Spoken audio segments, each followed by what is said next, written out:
শালা আমার লাখ টাকা দামের ইউরোপিয়ান জুতো গোবরে পাড়া দিয়েছি। এই শালা তুই দেখিস সামনে গোবর তুই কষ্ট কিসের জন্য? গোবর দেখে ভেটকা থাকবি। কেমন আছেন ভাই? ভালো ছিলাম, তোরে দেখে আর ভালো নেই। বুঝে ফেলেছি কোনো ধান্দা আছে। কি ধান্দা বলে ফেল। টাকা দেন না ভাই।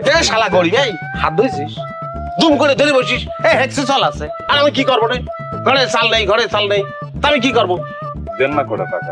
শালা গরিবটা চেহারা দেখেছিস, শুধুই কিছু কিছু হয়ে গেছে। ভাই আরে দেখতে তারপর একই কথা, চোখ দুটো দেখছিস? কতকাল খায় না। লুঙ্গির নিচে কিছু পড়েছিস? পড়েছি, হাফ প্যান্ট পড়েছি। তার লুঙ্গিটা খুলে দে।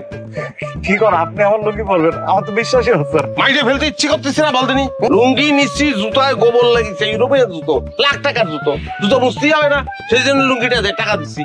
আমার পরনের লুঙ্গি দিয়ে জুতোর গোবর মুছবেন? ইমোশনাল হওয়ার কিছু নেই, এটা লেনদেনের ব্যাপার। তুই লুঙ্গি দিবি, আমি টাকা দেবো। খুলে ফেল।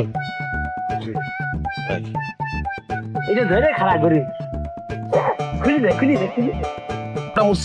আরে এইটার তলাটা ভালো করে মোছ। হ্যাঁ হয়েছে, 100 টাকা দিয়ে দে ওরে তাড়াতাড়ি। যা, এটা নিয়ে গোটা চাল কিনে ফেলি, তাহলে বেশি পাবি না।